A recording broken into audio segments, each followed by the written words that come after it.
In brightest day, in blackest night, no evil shall escape my sight. Let those who worship evil's might beware my power.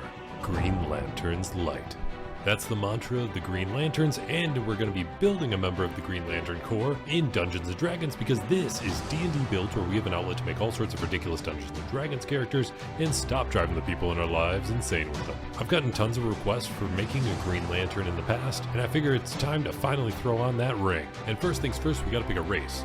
There are tons of different Green Lanterns from all over the universe, but we're going to go with the ones from our sector that protect Earth, which tend to be an Earthling, so we're going to go with a human. We'll stick with a human variant, just so that way we get a feat right at first level, and I was pretty torn between taking Warcaster, because there's no way we're going to avoid any sort of casting with this build, which would give us advantage on Constitution saving throws to maintain concentration on spells, as well as letting us cast spells even if our hands are occupied, but our hands are definitely going to be pretty open most of the time, so I'm not too worried about that. And when you make an opportunity attack, you can use a spell as well. But the main thing for me is that advantage on concentration checks. However, when you dive into the math, it's actually better to make sure you get proficiency in Constitution saving throws instead of advantage, because that is a flat guaranteed increase to your chance to succeed rather than just slightly better odds with an extra set of dice. So we're going to take the feat Resilient. This allows us to choose one ability score, and we're going to grab Constitution, and then we get one extra point into Constitution when we're worrying about our stats, and we automatically have proficiency in saving throws when it comes to that ability. Additionally, when you choose Variant Human, you get to choose one skill. So I'm going to grab Arcana, because Arcana feels pretty natural for the whole manifestation that you're going to be pulling off when you're creating all these random objects as a Green Lantern. Then when it comes to a background, we have to choose something that kind of aligns with being General Space Police. So while we could do something like City Watch, I think Wild Spacer is going to help us a little bit more. This gives us proficiency in athletics and survival, as well as being able to fight at zero gravity without any problems, and we automatically get the Tough feat, giving us 2 extra hit points per level throughout the entirety of this build. When it comes to some stats, we need to be pretty nimble to be able to dodge some attacks as we're flying around. We need to be able to take a good amount of hits while also being able to concentrate on spells very well, and we definitely want to be able to resist any fear effects, because one of the greatest enemies of a Green Lantern is the Yellow Lanterns, and they're all about fear.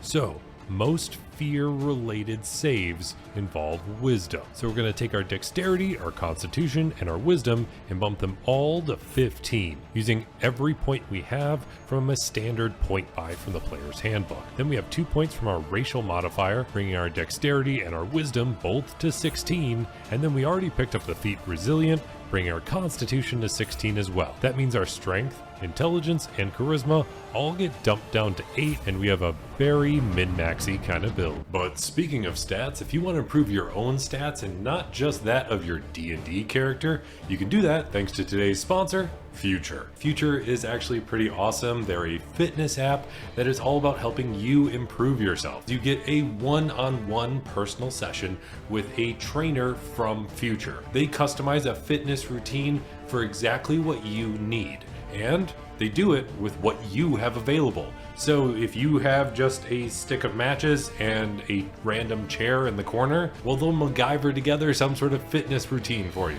They'll even record positive messages to help encourage you along your way. And on top of all of that, if you sign up using my link down below, you'll get your first month with a Future trainer for only $19, which is an insanely massive discount when you think of all of the costs that would go into a gym and a trainer and all of that stuff. So if you want to lose weight, just feel better, or if you want to go out and be an adventurer of your own and not just in D&D, you can start working towards that goal. So visit my sponsor Future at tryfuture.co/DnD Builds, and you'll get that massive discount at $19 for the first month, and start getting ready to completely obliterate your fitness goals. But now, back to the build.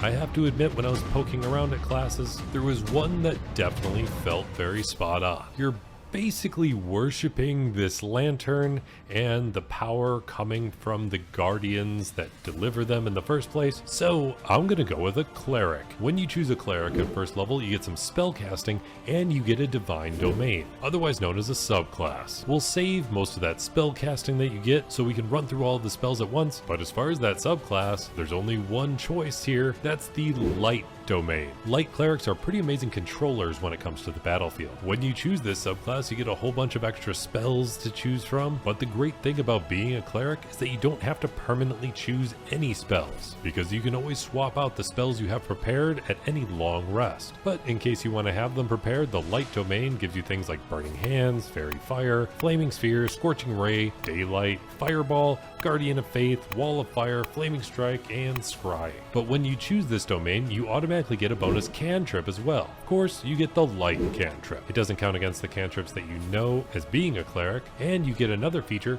called Warding Flare. So you can interpose divine light between yourself and an attacking enemy. So when you are attacked by a creature within 30 feet of you, you can use your reaction to impose disadvantage on the attack roll, causing the light to flare before the attacker hits and possibly causing them to miss. You can use this a number of times equal to your wisdom modifier. Then at second level of cleric, you get channel divinity. This is a special power from your divine creature, or in this case your lantern, which by default can do things like turn undead to scare away any undead that are near you, but you can also use it very specifically as a light cleric for Radiance of the Dawn, harnessing pure light to banish darkness and deal radiant damage to your foes. As an action, you present your holy symbol, which would be either your ring or your lantern, and any magical darkness within 30 feet of you is automatically dispelled.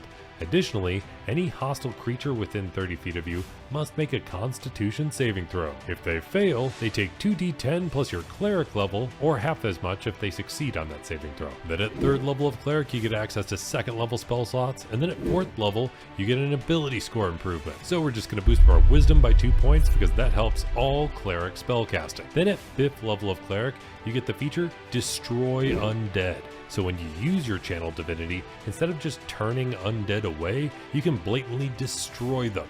And this is actually going to be really helpful when dealing with the Black Lanterns because they have the ability to control death. Additionally, at 5th level, you get a 3rd level spell slot. Then at 6th level of Cleric, you get another use of your channel divinity, and you get another feature from being a light cleric, Improved Flare. So when you use that warding flare feature you got right at 1st level, you can now use it when somebody's being attacked other than you to help protect members of your party or just innocent civilians. Then at 7th level of Cleric, you get access to 4th level spell slots, and then at 8th level, you get another ability score improvement, so we're going to go ahead and max out our wisdom, bringing it to 20. You get the ability to destroy much stronger undead, and you get another feature from being a light cleric, Potent Spellcasting. So now you can add your wisdom modifier to the damage you deal with any cleric cantrip. Then at 9th level of cleric, you get access to 5th level spell slots, and then at 10th level, you get divine intervention. So if you're really in a jam, you can call out, possibly reciting that whole Green Lantern's oath, and get direct intervention from the Green Lantern Corps. It's a very slim chance that this is going to succeed because you have to roll a D100 and you have to roll less than your level in cleric in order to be able to pull this off. So considering your cleric level is 10, that means when you roll a D100,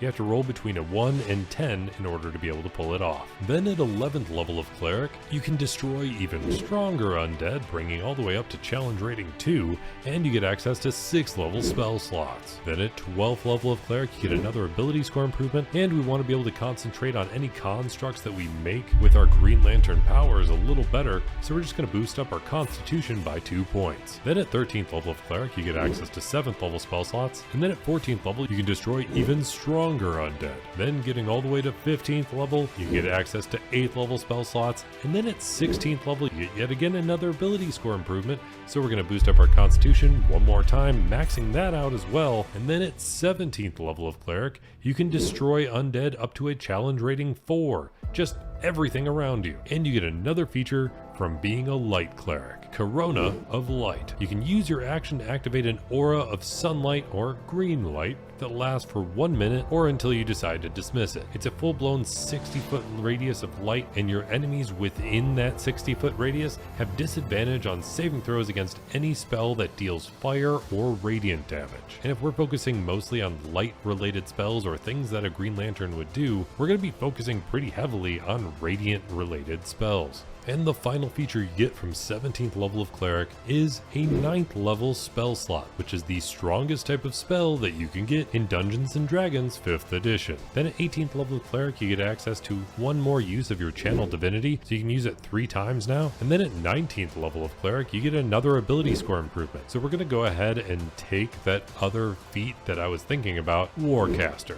So now you're gonna pretty much always be able to maintain concentration on any spell that you're using, because by default now you have a +5 from your constitution, a +6 from your proficiency bonus, and you have advantage on any concentration check that you make. Then at 20th level of Cleric and last level of this build, you get an improvement to your Divine Intervention. So when you're really in a jam and you're asking for that deity of yours to help out, you don't have to roll a number that's equal to or less than your level. Now, it just automatically succeeds. No roll required. It's like you've improved your ranks amongst the Green Lantern Corps, and they take you a bit more seriously and know that you really mean business when you need help. Now it's time to dive into some spells. You automatically get all of the spells that you would get from being a light cleric specifically by default, so you don't have to worry about memorizing or preparing those, and you can swap these spells out at any point because that's the beauty of being a cleric. But here are some of the ones that I would choose. When it comes to cantrips, we're definitely going to grab Guidance.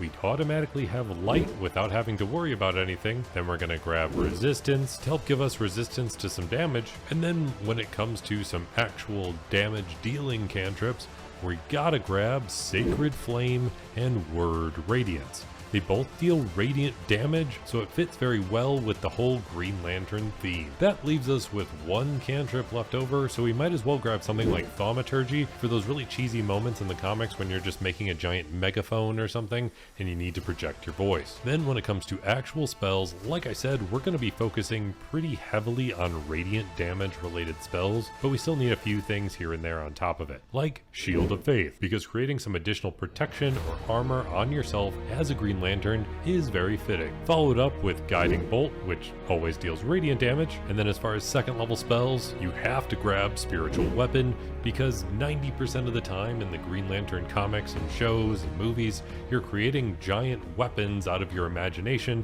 and that's too perfect for Spiritual Weapon. Then as far as third level spells, you absolutely have to grab Spirit Guardians. It's like creating a whole bunch of lantern constructs just swirling around you, all doing damage, and frankly, it's one of the best cleric spells to ever get. When it comes to fourth level spells, you gotta grab Guardian of Faith, because it creates a large spectral guardian that deals radiant damage to anything around it that feels very much like a construct you might make. Then when it comes to fifth level spells, I would grab Summon Celestial to sort of summon down your own construct from the Green Lanterns. Even though this actually creates a creature, it does require concentration. So you can think of this as a Green Lantern construct that's coming out of your imagination. Then top that off with things like Holy Weapon and Dawn. When it comes to 6th level spells, I would grab Planar Ally, so you can actually reach out to the Green Lantern Corps and ask them for help. Then just to directly blast out of your ring, I would grab Sunbeam. It creates a beam of brilliant light that flashes out from your hand. It's 5 foot wide and 60 feet long, and each creature in that line has to make a Constitution saving throw or take 6d8 radiant damage. And you can just keep blasting out of this over and over again. It feels way too fitting for a Green Lantern ring kind of ability. Then going along with the whole conjuring things with your ring, as far as the 7th level spell, we gotta grab Conjure Celestial. They usually deal plenty of radiant damage, so you can definitely roleplay this as a construct from your ring. As far as 8th level spells, I would grab Sunburst and Holy Aura. That leaves us with a 9th level spell that doesn't really have anything that's gonna fit super well. But overall, that's used 12 spells from our prepared list, and we can choose up to 25. I'm not going to go ahead and fill out the rest of it. You can go ahead and put in whatever you think is most helpful for your build while still somewhat fitting to this theme. If you want more spells that I would choose, feel free to check out my Patreon linked in the description down below, where I have the full character sheet and spell list for absolutely all of my builds, where you can be just as awesome as all of these people, but especially Bad in Person, Caleb Roan, Isabel Walker, Carcat, Kitsune, Keelan, Lumiere97, Melendez Robinson, Mikey Zapita, The Dino 21, Omar C, Viral Naravar, Yaksha Senpai, and Zed13. And then going above and beyond that is all my Dungeon Master level patrons that I actually play D&D with here on YouTube as well as over on Twitch. Benjamin, Braden Aldridge, Connor Kitchen, Daniel Galvin, Demiurge, Devin Happy, Eric Wade, GameSteak, Heyo, Kilo, Michael, Tristan Bennett, and Salvador. If there's anything that you would do differently in this build, let me know in the comments down below, or if there's any other builds that you want to see in the future. But if you made it all the way to the end of this video, let me know by hitting that like button, and I'll be here helping you roll at least 3 nat 20s in your next D&D session, especially if you want to join the Green Lantern Corps, and hopefully just kind of ignore that Ryan Reynolds movie, while playing as a Green Lantern in Dungeons & Dragons.